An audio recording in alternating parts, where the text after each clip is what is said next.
Uyg'ur yazg'uvchisi Jaloliddin Bahramning Şinjan Yoshlar O'smirlar nashriyoti tarafidan nashr qilingan Natavalla nomli romani. Bu roman Beliqut shirkatida ovozga elinib, Beliqut to'rida anglitildi. Uruchaq bulan, Ültürü az köydürler, qora buranğa aylangan 10 yıllık balayı afetler ahırlaşıp, medeniyet zor inqilabı deb atalgan vabaga xatimi berildi. Biroq Gülsümxon onaning oilasida o'xshashmagan bir buran ko'tarilish oldida turardi. Xayriyat, Tangri ularning oqibatini xayrli qilsin. Birinchi qism. Adavet qurbonlari. Tang sahar. Sepkilib o'tgan yomg'irning sovuqi bo'lsa kerak, do'ni qo'rib turardi. Kichik qo'sh qanotliq darvozadan 35 yoshlar atrofidagi o'riqqina qora qumchoq bir ayol oldirab chiqib keldi. Uning ko'k gullik chit ko'nglak ustiga yepinchoqlab olgan maysirang po'paykisining qo'polligidan o'zi ko'ni yung yiplardan to'qib olganligi bilinib turardi. U opqutini dasab kepish qilib olgan xo'rmrang patinkisini shaqildatqanicha kelib, bir tup siyda tuvadagi taxtaylar qog'jirab ketgan ko'ni darvozaning halqisini sharaqlatdi. "O, Gulsumxonada! Gulsumxonada! Uyda odam bormi? Biror kim nöretmi qo'ymaydi? Bo'lmasa darvozalari hang'irqay ochiq." Ayol darvoza halqisini texmi qattiqroq sharaqlatdi. "Tova, qoq sahardan jinab tashdimi bu haqlarni? O'sh! Beliqut xazinasi." Ayol o'ylig'i usibli kirmoqchi bo'lishi uy ichidan "Ha, mana!" degan ovoz anglandi-da, 45-46 yoshlar atrofida o'ttiri bo'y, qonsharliq, badam qapoq bir ayol chiqib keldi. Uning yanglari turilgan bo'lib, bilak muskillarining tosh to'qmoqdek ching, parqirab turishi eg'ir emgakni pishqonligidan derak bersa, qora pinjikining qatirsiga etilgan tugmillarining uzilib tushdigandek tortishib turishi to'lg'an badanini namoyon qilib turardi. "Voy, fazilat bo'lmisiz?" Gulsumxon qizargan ko'zlarini o'g'iladi. "Sizni saqlatib qo'yibdiman, qaramamdigan. Gelim yirtilg'idek varqiradim, halqini sharaqlatdim. Mushkamga qanmaydigan qanday uyqu u? Agar eringiz bo'lgan bo'lsa, ish bormi nima?" Fazilat buvi o'zining chaqchiqidan o'zi qoqqoqlab kulib ketdi. "Nimalarni deb yuradigansiz? Atdigan kiliblar yostiqqa oran ulgurdim-da. Qizim Gulbanom mashinxonaga ketdi. Ishki o'g'lim qachonlarda chiqib ketdi. Bularni tuymay uxlab ketibdiman. Ko'ch supurganga shuncha bola yerib ketamdi o kishi. Ya, qilib ko'tirib kesak to'kmisingiz? Tong'atgacha bir kimni yutib qo'ymagansiz?"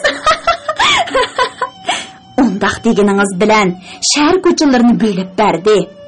O'ttir kechi bilan chiqib supurib, ag'ildini to'kib tursam, sarga yaqin vazifamni oralni tugitaman. "Ha, kap qopsiz-ku. Yuring, uy kirili." "Bo'ldi, kirmay", dedi Fazilat buvi. "Mahallimizga bir yog'ochchi bola kelibdikan. Xalqlar uymi-uy chaqirib, madaniyat zo'r inqilobida 4 kona deb chiqib ish dariza, o'rindiq, karavot, jo'zi ustaldek narsalarni yostiqadi. O'tganda sizmi yog'ochchi topsam bo'ladi degandek qilib edingiz. Uni bir demang. O'g'lim bu uylarni soldirganda ustamlar yo'l yog'ochni ishlatdimikin? Mana endi qayib, ish darizlar echilmas, yepilmas bo'lib oldi. Uning ustiga tamoq jo'zamning putlari, taxtaylari bo'shib, shalaqlab qoldi. Ishonchlik o'ltirib tamoq yegirim bo'lmaydi-da. U bala ishni shunchalik siliq, sifti qildi ekan, po'y qarab o'ltirg'idaki-da. Texi u oshpazlikni bildigan desa, boy ko'chasidagi Salohiddin Mahsumning o'g'lining to'yining polosini etib beribdi ekan. Mehmonlar tamog'ini tamishib qopdi. Salohiddin Mahsum qo'shliqida 30 so'm bersa, olg'ili unmay tas topdi. "Qo'y mara, Xudoyim berganli bor ekan amsa. qanchaq berman desa, chog'lab bersizlar deb o'tirdi ekan. Fazilat buvi yog'ochchini maqtamoqda edi. Bergimni oladi ekan, baho talashmaydi ekan. O'zimi kulib, qo'rqib turadigan yuzi to'van bola ekan. Musofir yetimchilar ashundoq mo'min yavash bo'lamdi ekan, tang. Musofir yetimchi? Gulsumxon darhol so'radi. Nalikkan o bola?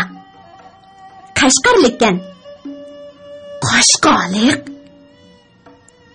Gulsumxonning bug'doy o'ngchiroyi birdan o'ngib, qapoqlari mishida turildi. O'sh, bo'ldi qildirmayman. Uyay, qashqarlik bo's ning bo'pti? Dedi Fazilat buvi ochiqada. Nihoyatda tushlik tamiqi bizdan haq pul beramiz. Uni haq illallohga ishlatmasak. Qashqarlikqa ishonmayman. U haqdan xo'shim ketgan. Gulsumxon bayiqi qo'ymara, Xudoyim berganli bola ekan degandek maqtashlarini ko'zni yumib ochqichi unutib, bo'ri juvusini ta'tir kiydi. Ha, ma'qula. Uyimni buzgan qashqarli xotinlar deb fitna qochiqini juvidan elib etibsiz-da. U yog'ochchi bolachi bo'ldi. U haqni maqtab bermang. Amsi maylingiz. Oldingizga kelgan yaxshi narvanni qochirib qo'yib, kim oramanda qolma. U bola atkash boshqa mahalliga yo'tirib ketmoqchi. Gulsumxon Fazilat buvining orqasidan nashtardek tikilib bir haza qarab turdi-da, yerga shaloqqida tukirib, nimalardandir g'utildig'ach uyiga kirib ketdi. Biroq u bir kun kechgacha xiyoldan bosh ko'tara olmadi. Mehmonxona uyining ichki derazasining qapqi bo'lmag'achqa sovuq yo'qishmay kirib, yo'qishmay chiqib ketyotdi.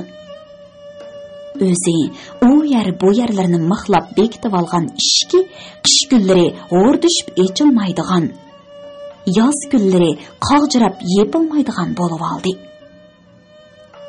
Ostiga parcha taxtaylarni mixlab ishiltayotgan jo'si midirlab, tamoq yeb bo'lgacha chimlardagi choy, suyqoshlar to'kilib bezor qilaverdi. Gulsumxon u narsalarni yasitish uchun yog'ochchilik korxonasiga borgan edi. Ustam og'ziga kelganini deb uni cho'chitib. Ko'ch supurib topgan ozg'ina maosh bilan 4 jonni beqilayotgan bir tul ayol o'shiqchi chiqimni ko'tara olmaydi. Hatto ba'zi oylarda bir pulning ko'zidan 1000 qatim o'tkidek bo'lib ketadi. Endi bergini oladigan bundaq saxovatchi yog'ochchi na'dan topadi? Texi uyga kelib ishlasa, as qator deb yig'ib qo'ygan ko'ni taxtay, ko'taklarni tilib ishlasa, hunar pulini oladi. Biroq u bola Gulsumxonning ana shu biroq tilini bog'lab, putqulini tushab qo'yib. Qashqarlik degan bu so'z uning vayron bo'lgan qismat taqdirini esiga selib, yurak jarohatlarini qo'zg'aydi. Ich bag'riga o'g'dak o'yib ketgan ko'ngil og'riq, hasrat, nadomat, kundashlik, zahar zo'qimlari, xo'rliqlar xuddi tunugun yuz bergandek unutilgani yo'q. Qisqasi, qashqarlik degan bu so'z tilga elinmaydigan biror yiroq joyga ketsa, quloqini anglamasa, ko'zimi ko'rmasa bas. Lengir taxta xiyollar ilkida ishga o'yliq bo'lib qolgan Gulsumxon kechkirib qolganini sezmayli qoldi. Uning mashinchilik do'konida kesimchilikni o'rganayotgan qizi Gulbanonni qaytib keldi. O, "Apa, men keldim." deganicha kiyim yangushlash uchun ishkirdagi uyga kirib ketdi. Gulbanom 19 yoshni tugitib 20 ga qarab mangan, sin-sifati qamlashgan, g'uncha bo'y, opsining sizig'idan chiqmaydigan, ko'ngli yumshoq, nomuschan, xushfe'l qiz edi. Uning holrang nepis lavlari, parqirab turgan nochidek burni, bo'libmi uzun qayirma kirpiklari orasidan xumarlashib ko'rinadigan cho'ng ko'zlari, qop-qora to'n qoshlari, tuxumsimon oq yuzini guldek echildirib atgan edi. Süzük peshonasida paydo bo'lib qolgan ushshaq qizg'ush qiz chechki uning kamoliga yetib qolganligidan derak berib turadi. Apa, Asqar bilan Akbar ko'rinmaydi-ku. Havorang ko'pda qora garmon etak yopqa kiygan Gulbanim bo'sug'ida paydo bo'ldi. Ular tek kelmadimi? Asqarning bu uyda bo'lgandan bo'lmagani bizga oromlik qizim. Gulsumxon o'q tortib qo'ydi. Hammamiz bilan urushib yurgan. Akbar bo'lsa, mashchilik do'kkonda daschiliklarni tuylab o'ltiramdikin bechara bola. Asqar Gulbanimning cho'ng inisi bo'lib, bu yil 18 yoshga kirib qoldi.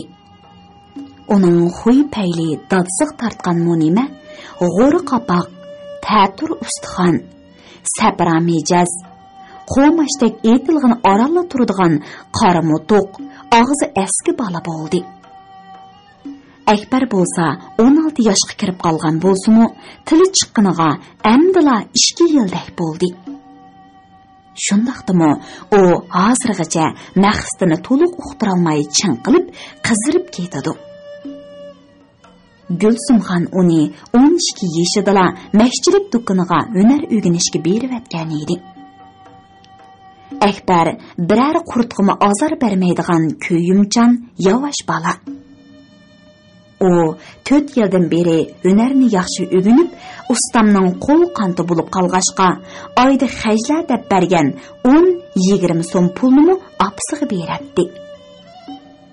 Ammo kichkidan tortib o'qimay, ko'ch chingdab, xalqlarning kaptar to'g'ularini o'g'irlab, uchirg'anni qoqishib yurgan bag'ir tash Asqar tilsiz ukiz Akbarni davomli bo'zaq qiladi. Gaplarini to'rab, terik turadi. Hatto u yaqindan beri atdigan chiqib ketsa, qorong'i tushganda, ba'zida o'ttir kecha bilan qaytib kiradigan bo'ldi. Inomiga patqandek o'shiq-tush gapimi yo'q edi. Uning yomon odam, yomon ishlarga oralashib qolishidan ansirab yuradigan Gulsumxon bir kuni uningdan mushkullarda qorong'ni ko'rsatmasda bo'lib ketdim. Nima ishlarni qilib yurasan? deb so'radi. Nima ish qilatdim? O'g'irlik qilsam so'laydi-ku, odam o'ldirsam opirib otadi-ku, shu ishlayaptimi? dedi Asqar ko'zlarini olaytib. Nima ish qilyapsan amsa? Yondirib so'radi Gulsumxon. Qurilishlarga xish to'shayotgan traktorlarga yordamlashib, traktor haydashni o'rganyapman shu. Obdan qilsan balam. Halol ishlab yeganning yuzi yo'q, gapi yo'qlik bo'ladi. Mubada. Va bo'ldi qig'ina. To'la lavza o'qib, safrani o'rgatmagina, kap nima to'la kap bu? Lavz o'qini urug' ko'p deb qanday so'z aytgansa? Gapini amdala boshlagan Gulsumxon g'iqqida bo'lib, demi ichiga tushib ketdi. Gulbanim opasining chiroyiga qarab bir qismi bo'lib qoldi. U Asqarga bir necha eg'iz tanbih bermoqchimi bo'ldi. Ammo o'zining sattil eshitib qolishidan qo'rqdi. Demsimi, bu g'oljir it oldiga uchirganning hammasini talaydi. Xiyol degan shundoq uchqur nima ekan? Ko'z yumib ochquchi bo'lib o'tgan ishlarni ko'ngil aynikidan o'tkazgan Gulbanim kongda ko'rbi yo'mayotgan opasiga qardida. Ishida bir yeri pijida echishqandek bo'ldi. Chunki Gulsumxonning chiroyini bir xil g'am tomoni qoplagan edi.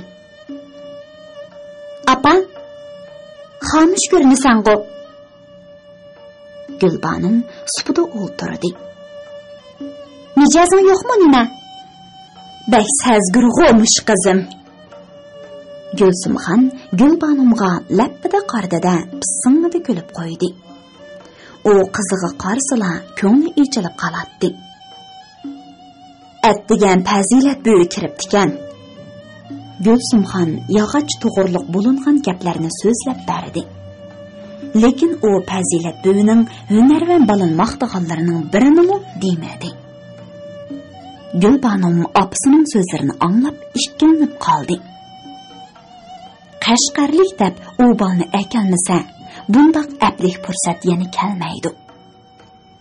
Akalay desa, o'zining ko'rar ko'zi yo'q. Chunki u mu kichik chaqlarda Qashqarlik xotinlarning xo'rliqini bo'ldi degicha tartgan edi. Bo'ldila apa, bu ish to'g'riliq boshqa turib yurmagin. Gulbanim qo'l silkidi. Uni akilib, koni yaralarim qo'zg'ilib qolmasa yana. Men mo'g'u shundoq o'ylagan. Baroq Gulsumxonning beshi maysiga tushdi. Yog'ochchilik korxonasidagilar bir patman pulning gipini qilib olsa, eshik darizlarni o'nglatmasak, qish yana kela. Bu degining'u to'g'ri. Mashq qancha o't qolgan bilanmi o'yla birdamda sovib ketadi, dedi Gulbanim darizlarga qarab qo'yib. Amsa yog'ochchi ustam o'z oyog'i bilan kep qapti. Shaxshuqni yastimamamdiq. Shunda qilamdiq. Amsa sen berib so'zishib kelgin. Yo'q. Men bormay. Gulsumxon ko'zlarini elib qochdi. Sen at degan fazilat bo'yining qishig'i berib aytqin. Hunarvan bola bilan so'zlashgin. O bala at kashda boshqa mahalliga yo'tkilib ketadi ekan. Gulsumxon onaning hunarvan bola bilan so'zlashgin degan ma'qulligi bo'ron qopqiqini echivatdi. Bu bo'ronning kuch-qudrati shunchalik hayvatlik bo'ldiki, hayotlik deb atalgan umr manzilida agri to'qay yo'llarini, qaynoq turmush fojialarini, nadonlik ham qashshoqliklarini paydo qildi. Chunki bu bo'ron nadonlik, tabriqchilik, yurtvozlik, mazhab, yeriz, munofiqlikdek badbo'y havo iqimlarini uchirib kelib, qora kuchga aylantirgan edi. Qisqasi, hamma baxtsizlik o'z xuy-paylimizdan, barliq falokat nadonligimizdan, qumdak chechilishimiz, tabriqchilik ham dodligimizdan kelib chiqqan tragediyadir. Anglavatqaninglar bir qutoridan anglatilayotgan ovozliq asarlar sahifasi. Yosh ustam Anzarning bu ho'ylada ishlayotganiga 3 kun bo'ldi. U ho'ylining chat bo'lingidagi o'tin, ko'mir, ko'ni narsalarni qo'ydigan lampa oldini to'sib, bir aplik do'kon qilib oldi. Kelgan kunali yasaydigan dariza qopqoq, eshiklarni o'lchab qog'ozga yozdi. Ondan ko'ni yangi taxtay, tilib ishlatishga bo'ladigan kesim ko'taklarni mo'ljarlab chiqdi. U tayyorlik ishlarini bir qo'r saramjallashtirgandan keyin o'lcham bo'yicha taxtaylarni tilishga boshladi. Tunugundan beri tayyorlagan materiallarga randi selib bir chatga do'lavatdi. Anzar o'lishkin atdiganda kelibla dariza qopqoq, ish keshallarni o'lchavatganda uy xo'jayini Gulsumxonni tasaddiqli ko'rib qilib, teni shurgunib ketdi. Bu xotin uningga shundoq sat olaydiki, go'yo yelili ko'zingni cho'qiyman deganda qadilib, nimalarnidir g'o'toldig'ach ishkirga uyga kirib ketdi. Anzar ko'nglida sal isirba ayol o'xshaydi. Bo'lmasa bu so'g'i divoni kasimi sipoy muomala qiladi u kishi, deb o'yladi. Lekin Gulbanim apsida qilmagan bo'lsa-mu, chiroy oshmadi. U o'lishgun tushda patnusdagi bir apqur atgan chayni, nonni, tilingan taxtaylar ustiga qo'ydi-da, "Chay iching.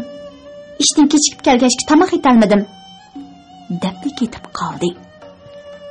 Anzar kiyinish, talaffuz ohanglaridan shimol purqi kelib turadigan bu subatli qizga tikilib qarayolmay yer boqqanicha "Rahmat xonim", deb qo'ydi. Biroq tunugungi tushlik tomoq vaziyati bir qadar illiq bo'ldi. Gulbanim cho'ng taxsida langman, yerim opqur osh suyi ko'tirib kelib, naga qo'yarni bilmay turardi. ishqi berilib ketgan Anzar darhol qayrilib, "Kechirsizlar xonim," dedi-da, taxtaylarni ratlab patnusni qo'liga oldi. Shu chaqda uning hunarda pishgan barmoqlari qizning nozik, oppoq, suzib barmoqlariga tegib ketib, xuddi cho'qib yiqib olgandek qo'lni darhol tortib oldi.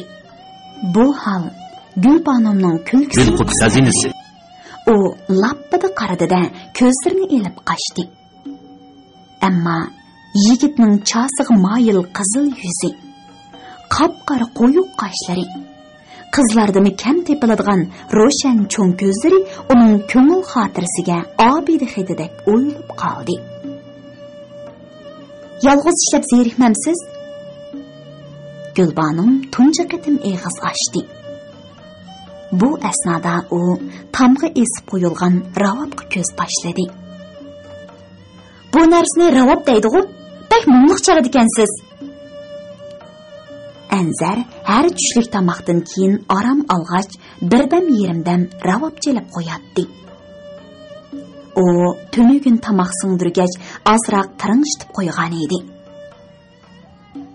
"Yolg'izchilikda ba'zida ichim pushib qilib chep qo'yman." Anzar kulib qo'ydi. "Boshqalar zeriksa, ish pussa tomoq chekidi ekan, aroq ichidi ekan. Men bu kayflarni o'rganmabdi ekanman." "Shogirdlaringiz yo'qmi?" "Bir inim bor edi, lekin u oshxonada ishlaydi." "Uyingiz nerda?" "Qoridingda." "Ha, Qashqarliklar mazasi ekanda?" "Xo'sh, xonim." "Qani tomoq yang, lag'man vaqtida yemsa uyib qoladi." "Rahmat, xonim." Gulbanim ishpotisizla jilmayib qo'yib ketib qoldi. Lekin qiz tinining o'zgacha illiq hidi yigitning dimoqlariga urildi. Mushk anbardek shirin hitning tunji qatim suyib o'tishi uni nagihon bir holatda qoldirib, butun vujudini dab aytqusiz jannat huzuri chirmib oldi. Anzar uzun ishki o'rmi chochlarini yo'tallarda chayqab ketayotgan qizning orqasidan o'g'irliqcha qarab qo'ydi. "Mana bugun tushmi bo'lay" dedi. Anzar qizning yo'liga qaramoqda edi. Uning qo'rsqimi ancha ichib ketmadi.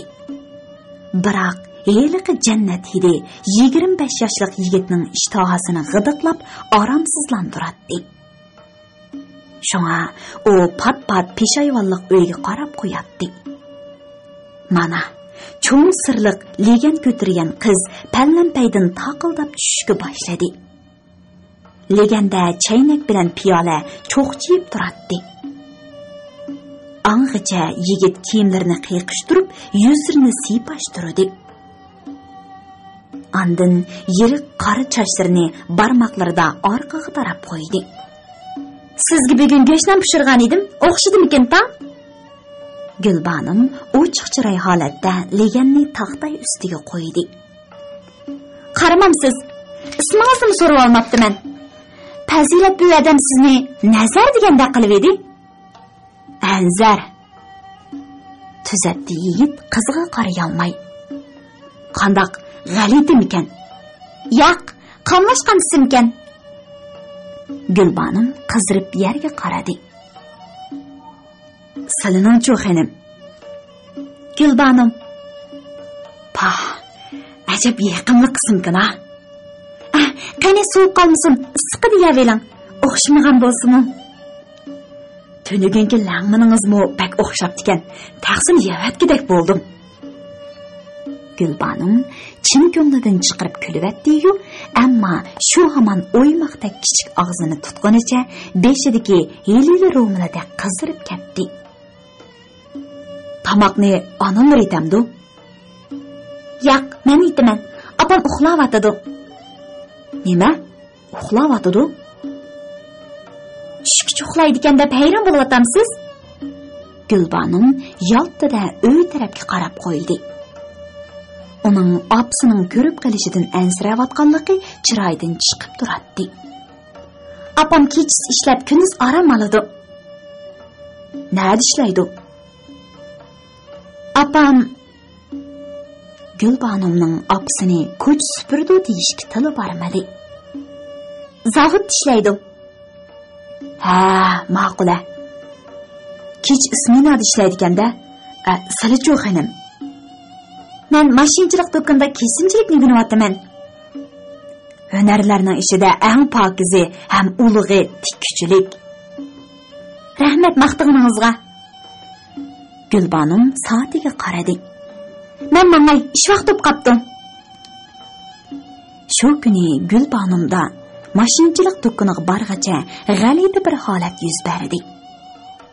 U xuddi yuziga biror qora nima suvishib qolgandek, kiyimlarining qayerdir yirtilib ketgandek odamlarga xudisinib qaraydi. Turibla, ajab yaqinli qismgina "Xo'sh xonim" degan shuncha yumshoq, tatliq so'zlar quliqida qayta takrorlangandek bo'ladi. Shundaqla kulib, tartinib, qo'rinib turgan qizil yuzlik muloyim chiroy ko'z oldida alanglab zodili ketmaydi. U do'konda ishlayotganda qaychi tutgan qo'llarining suz titrayotganligini o'zimiz sezdi. Ustam cheg'ida "Bugun sizga zodni bo'ldi. Qarama, oqi o'ynimo shuncha bilan uyatgan bormi?" deb koyibli ketdi. Gulbanim kesayotgan raxtga qarab qo'rqib ketdi. Ustam yolanda so'pinda sizib bergan siziqdan xeyli ichkiri o'yib kesib yetibdi. Bu degan qimmat baholiq sarja tursa, endi qanday qilg'uduq? Gulbanim do'konda qo'ygan putkunni bilmay kash bo'lib ketdi. U Gugum bilan tang uyiga xomush qaytdi. Ko'nglida bo'lsa, yanala qandaqdir ziddiyatli xiyollar davomlashib kelmoqda edi. Odam abdidan bilinur degandek, Qashqarlik yigitning qizirib, tatirib, yer beqib turishi, siliq, muloyim talabbuzi, ba'zi bezang erlardek ko'zining ichiga qodilib turib olmasligi, g'arazsiz muomalasi uning tarbiya ko'rgan yaxshi oilning bolasi ekanligidan derak berib turadi. Biroq u Gulbanim oxirini o'ylashga jur'at qila olmaydi. Ham o'ylashdan qo'rqadi. Shundaqdimi u nemishqidir ashundaq fazilatli bolalar g'uljidan kam tepiladigandu. Muloyim, axloqli bo'lishiga nima kamlik qiladigandu? Yoki bo'lmasa uchratmadimmi? deganlarni ko'nglidan o'tkazadi. Gulbanim mahallasidagi tesh palpal, ishchi g'alg'al, qashang, qelin yigitlardan bakmi bezor edi. Ular bashang'ush o'tir maktablarni chala bulu o'qibla baqqallik qilamiz, ter setib jalloblik qilamiz, ovqat eqiyotidi deyishib maktabdan chiqib olgan bo'lib, birini eg'ir, birini paskina deb ish yaratmay o'zini xor qilib ko'cha chinglaydi. Qisqasi, har qanday ishqa ko't chidamay, ota-onasini qiynab, tayyorga hayyor bo'lib yurishadi. Bu olaklari ko'cha do'qmishlariga to'planib, qarta qator o'ynashadi. O'tgan kashgan qiz jo'kanlarga qosh etib, ko'z qisatdi.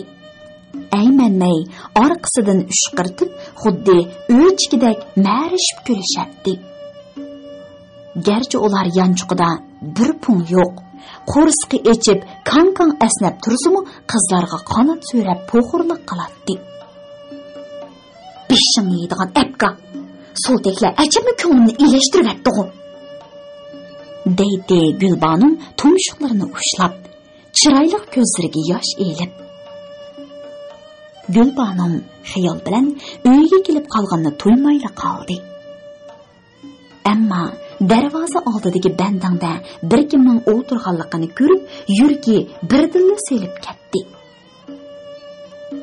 Gugum pardasi ostida g'uvo ko'ringan bu sima yog'och ustam Anzar edi.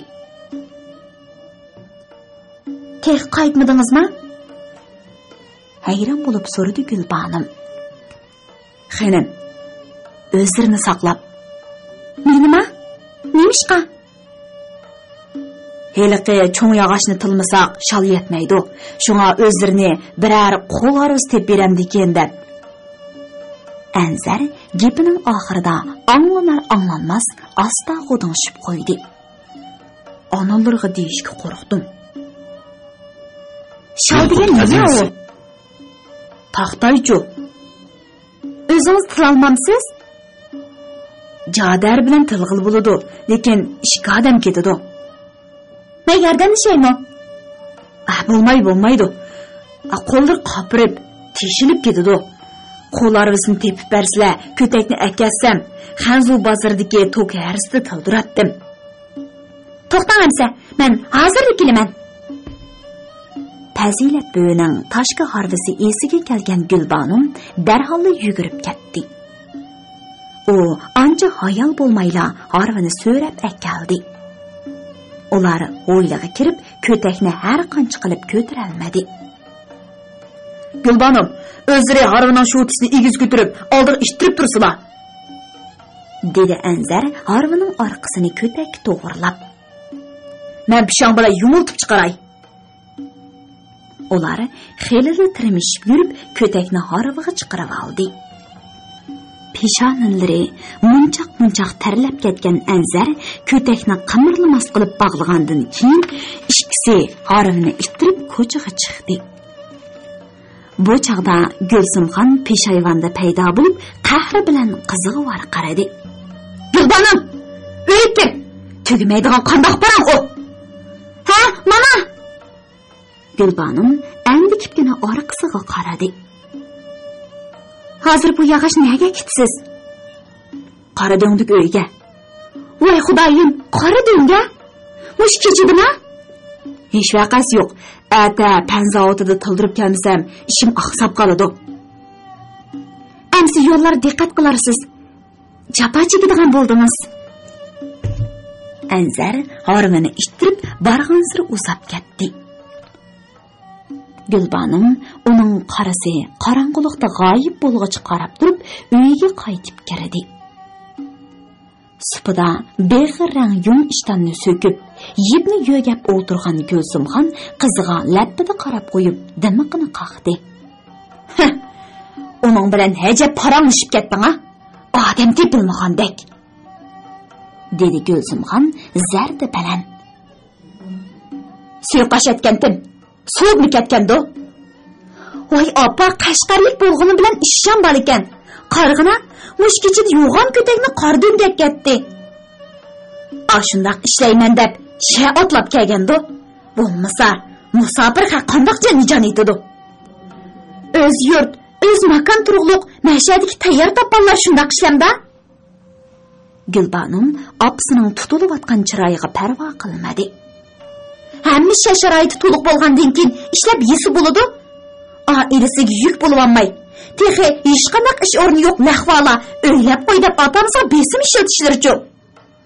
Bo'ldi qil. Bu musofir sana ezit suyish chirib etganmi nima? Jinim opa, nimalarni da'vatsan? Opasining texmi cho'mini chiqarishidan andikkan Gulbanom so'zini darhol yo'tkadi. Qara opa, bugun ishdan qaytib kelib etib, ukam Asqarni ko'rdim. Xish basqan traktorini baxuda haydab ketyotdi. Voy xudoyim, u shu 5 cho'nglik qilib birar palokatga yo'liqmag'aydi. Ansirma opa, ustisinikin yanida bir odam o'ltirdi. Ularning suhbati davomlashgan bo'ladi. Lekin Gulbanomning kichik enisi Akbar yuzlari magnat holda kirib keldi. U bo'yi o'skalang, oq seriq, yumshoq sarg'ush chachlarini xelili egiz oldirg'ashqa, to'pikli to'g'ulardek cho'qisida bir tutam chach dingiyib turadi. Akbar opasining "Yerib ketgansan balam" degan so'ziga hejiyib qo'yibla, cho'ginni oldida sirtqa chiqib ketdi. U yuzini chala yuyib kirganda Gulbanom ishga opquri suyuqash bilan nonni jo'ziga akilib qo'ygan edi. Hadi ini ikkisi osh ko'ki hidi gupildab purab turgan suyuqashni ishtaha bilan ichishdi. Oppa, Mayning chilikini. Akbar chin qilib, qizdirib, tast so'zlashga boshladi. Tavlab bersam burma bergan. Anladım. Savobli ish qilibsan, bolam. Men pul tepib. Akbarning ko'zlari chakchiyib ketdi. Adamga velosiped berman. Rahmat jinim ukam.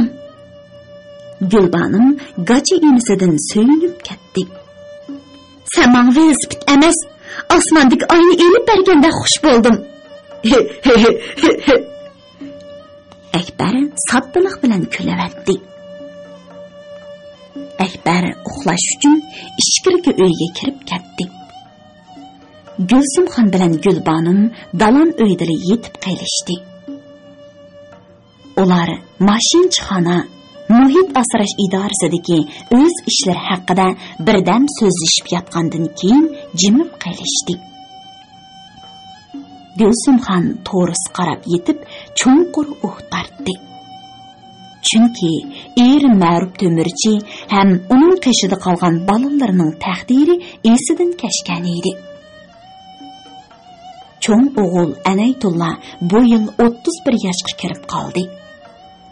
U madaniyat zo'r inqilobidagi eng og'ir yillardami qorong'u bozorchi, hayonkash, makkar degan qalpoq, besim, taqib qilishlardan qo'rqmay tijoratga kirishib, nurg'un jafolarni tortgan edi.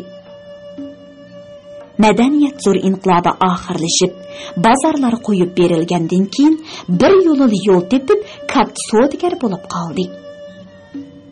Anaytulla hozir ikki og'aynisi bilan birlashib, ichkiri o'lkalardan mol akilib, O'rta Osiyo shaharlariga chiqarish orqali xelili beyib qolgan edi. Anaytullaning kichki toyg'o'ji bo'lsa, aksidan keyin tijoratga kirishgan bo'lib, ichkirida atkazchilarga bog'lanib, atkaz mollarini yetkash jarayonida tutilib qolg'ashqa, hozir Guangzhoudagi bir turmida mahbus bo'lib o'zgarayotdi. Toyg'o'jining singlisi Gulzabar 9 tarog'i yotliq bo'lib ketgancha oyda yilda bir kirmaydi. 4-bola Muborak bo'lsa, 16 yoshida bir yigit bilan qechib ketgancha ta hozirgacha xabar bo'lmadi. Gulbanim osh 7 bolaning 5-chisi edi. Bir ota, bir onadan bo'lgan bu bolalar shahvoniy nafsi balasining qurbonlari bo'lib, Toli Majnun po'tilisidek to'zib ketdi. Oh, Xudo. Ularni har joyda bo'lsa omon qilg'aysan. Gulsumxonning pichirlab aytgan so'zini Gulbanim aniq angladi. Chunki u uxlamagan edi. Uning xiyol aynigida qorong'u kechida chiliq-chiliq targa cho'milgan bir yigitning jon jahli bilan harva so'rab ketayotgan simosi oydalan ko'rinmoqda edi. Anzar haqiqatan yaxshi bola ekan. Ichida zikr qildi Gulbanim. Darvaqa bundaq tirishchan, axloqliq, nomusliq bola bilan birga o'tganiga jafo mushaqqat, yo'qsizlik bilinmaydi. Aksicha kunlaring shodlikda o'tadi, xor bo'lmaysan. Shundaq. Gulbanimning pok tuyg'ulari hozirgacha uni aldab baqqani yo'q. Odamning ichida odam bor. Chiroyidan chaqnagan samimiylik zarralari, ko'zlaridan parlagan vafodorlik cheqinlari, peshonasidan chechilgan nurlar pokiz yurakni, sop e'tiqodli qalbni, g'uborsiz ko'ngilni mana men deb ko'rsatib turmamdi. Ah Xudo, shunday diyonatlik bir bola nimishqimi qashqarlik bo'lib qolgandi. Uning zo'vilisini nima uchun yurtimizdan olmagansan? Gulbanim xiyol chigishirining tuguchini yeshalmay, uyan o'rila, buyan o'rila qachonlardir uxlab qoldi. U atdiganda turganda opsi bilan enis Akbar allaburun ishqa ketgan edi. Gulbanim darizadan qargan edi, lampa osti jimjit bo'lib, birovlarning qarisi ko'rinmadi. Shuni u chayni ichib bo'lib, ancha oldirab ketmadi. Qoch-quchilarni yuyib, taxta veshig'i tizdi. Uyga hunarmand solg'anligini anglagan ustam uningga atdigan tushlarda e'tibor beratdi. Gulbanim kiyimlariga dazmol silib, o'zini ancha-muncha pardozlab, hovliga chiqishi, Anzar taxtay besilgan harvani ittirib kirib keldi. U tarlab ketganlikdan teg'mi qazirib ketgan edi. Toza jafo tortgansiz-a? Gulbanim Anzarga lappini qarab qo'ydi. Qizirib, tarlab ketibsiz. Shu bir eg'iz gaplar bilan arduqim chiqib qoldi. Anzarning ma'na bilan aytilgan bu so'zidan Gulbanim uningdan o'ta qizirib ketdi-da, olmon-talmon gapini yo'tkadi. Qancha pulga tilib berdi? Oqshom pul berishni unutibdiman. Hech qancha pul ketmaydi. Bana pulingizni berib etay. Dedim-ku, hech qancha deb. Eg'izga olg'uchiligi yo'q. Anzarmi darhalla gapni ilib qochdi. Texi ishqi ma'mabdi-ku. Kechikib qolsa, gap eshitib qolmasalar yana. Anzarka, meni bundan keyin sizlar o'zlari demisingiz qandaq? Gulbanim tumshug'ini domsaytdi. Cho'ng xotinlarni shundaq tez qamdishidi. Mening uyatqim keladi ekan. Shundaqmi? Bizning yurtlarda hurmatliga odamlarimizga shundaq siliq muomala qilamiz. Amsa kechiring. Meni sizladim. Xotirjam bo'lganlar. Ana. Voy, yana daf soldim-a. Gulbanim harvani ishtirishib bermoqchi bo'lib edi. Anzar, qo'lingizni paskini qilib olasiz, dedi. O'zi ittirib lampa ostiga akaldi. Shundaqdimi Gulbanim taxtaylarni billa tushirib berdi. Ondan harvani egisiga opirib bermoqchi bo'ldi. Anzarka, men harvani topshirib etib, ashadili ishga ketaman, dedi Gulbanim qayrilib qarab. Tushda baldura qaytib kelaman. Gulbanim oldiga qarabla cho'chib ketdi. Cho'ng chig'i supurgi ko'targan Gulsimxon uningga qarab turadi. Uning chiroyi tatirib, kolpuklari chin yumilgan edi. "Apa, ishdan qaytib keldingizmi?" degan so'zini anglamagandek, o'yli o'ttirsida qoqqan qo'ziqdek tikilib turadi. Apsining alpasidan teni shurkunib ketgan Gulbanim ostila harvini yandab so'rab chiqib ketdi. Gulbanim tushda baldura qaytib keldi. Biroq uyda apsi yo'q edi. U oqshomla ati idorada cho'ng yig'in bor degandek qilib edi. Taxsini yavatgidek bo'ldim degan so'z esidan ko'tarilmagan Gulbanim Langmanning tayyorligini qilib tamoq tutish qildi. Uning qo'li ishti bo'lsa-mu, kallasida opam kelib qolmasa bo'ladi-ku degan andishi bor edi. Shundaqdimi o'ziga tasalli berib, boshliqlar bu so'zlab uningga, u so'zlab uningga o'tkazib bergicha barvaq bo'ladi, deb o'z-o'zini aldaydi. Beliqut şirketida ovozga elinib, Beliqut to'g'rida anglatilayotgan Uyg'ur yozuvchisi Jaloliddin Bahramning Shinjang yoshlar o'smirlar nashriyoti tarafidan nashr qilingan Natavalla nomli romanini bugun mushargacha anglatdik.